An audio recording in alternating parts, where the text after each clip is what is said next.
On May 15th, Fulton County District Attorney Fani Willis received a letter from the United States Senate highlighting her misuse of $500,000 for a youth empowerment and gang prevention center and $2 million for the sexual assault kit initiative.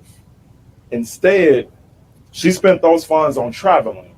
In light of potential prosecution and disbarment, I respectfully ask Fani Willis to resign, effective immediately. Aruba, Jamaica, ooh, I'm gonna take you to prison in a jumpsuit. Bye bye, Cash Money G. I love that. I have to do that song every time that comes up because it's just so perfect. I want you to see unhinged, unleashed, straight savage mode turned on, Cash Money G Willis. And let's talk about this. Oh my goodness gracious. It's just insanity. Asking you about what your life has been like and how things have changed over the course of this past year. I know you have bodyguards. I know you had to leave your home because of ongoing threats against you. I saw footage last week at an event honoring the South Fulton police. You got a little bit emotional, thanking the police for having kept you safe in what has been a remarkably threatening environment for you. I wondered what effect the sort of constant threat of violence that you've been living with has had on. Is Rachel Mad Cow an actor? Oh, that little sigh right there. I wonder. It's so hard for me to ask this question. I feel your pain. Is she like, again, the Oscar goes to? On you and on your ability to do your work. Thank you for asking. Not many people ask about what is the personal journey that's been going on. And it really hasn't been happening in the last year. It's been happening since about a month after I took office. From the time I took office, I began to get threats. Those threats come in the way of emails. Those threats come in the way of phone calls, text messages, any which way you can imagine. At some point, the threats became where I had to leave my home. And I've been out of my home since the first year in office. They've come from a variety of sources. One of the first things that ever happened was there was a protest at my house at 5 o'clock in the morning. People mad because the last administration had left police cases, lots of them, and they wanted immediate action on them. And so that was the first thing that kind of happened. But the threats have certainly been about lots of different kinds of cases that I've prosecuted. People are very unhappy with them because of some recent cases that most of them are racial in nature. It has cost me to leave my home financially. I'm paying for, my mortgage because I refuse to give up the home where I raise my children, but also paying for another establishment. And I have 24-hour really protection around me. So it's a very interesting way to live, but it's well worth it. To have the honor of being the first female district attorney in Fulton County, it pales in comparison to what my victims are going through. And the reality is, one of the reasons we are upsetting people is we are so successful here in Fulton County. I have the third largest crime drop in America. We have it because we're taking a balanced approach, both unapologetically going after gangs and violent criminals and anyone who should violate the law in my county, but we're also doing programs. And so it has been a huge sacrifice, but it's well worth it for my community. She actually stands up for her friend Cash Money G at this interview at this House Democrat event. Check this out right here, what Ghetto Crockett has to say. Oh, God. I don't even know why you started here with me.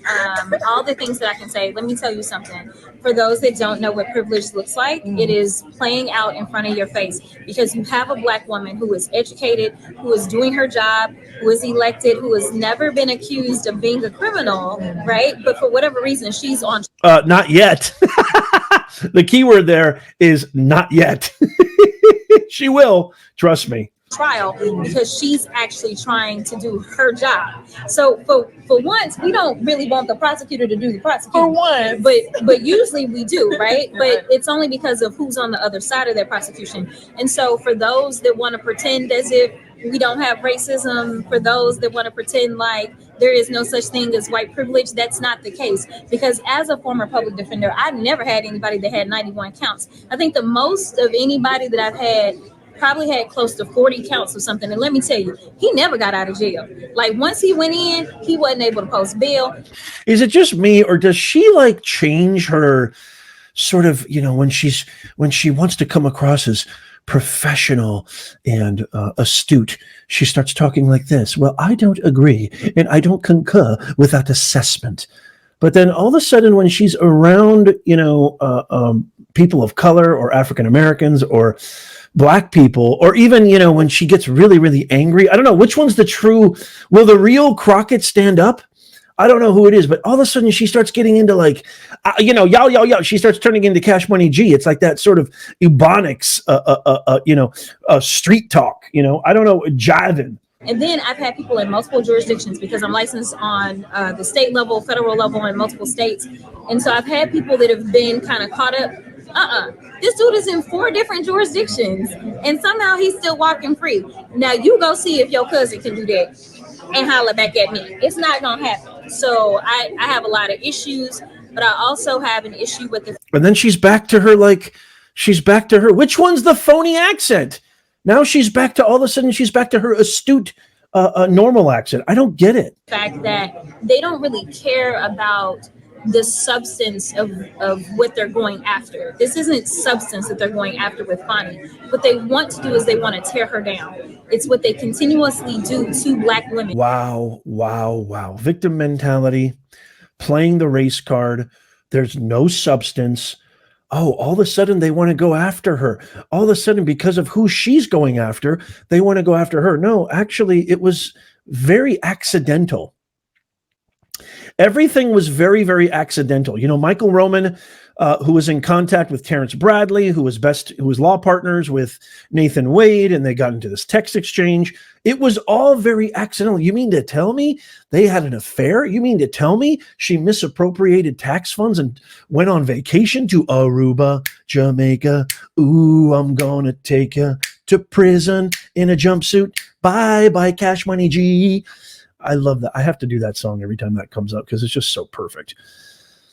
No. This was all accidental. As a matter of fact, we were very fortunate that this stuff came to light, that you have done nothing for Fulton County, that you have committed crime after crime. You lied under oath. You stole taxpayer money to take advantage of kids, take advantage of youth programs, as Christian Wise Smith, your challenger for this seat in the Democratic race in this primary, said so eloquently.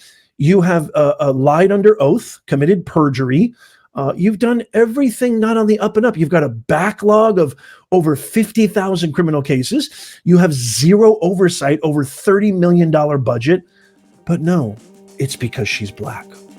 But no, she's the victim. But no, it's because of, she's on the side of right. And the power people, it's those power people, it's those white people. They're just oppressing her and they're just stopping her. When is this going to end? When is this going to stop?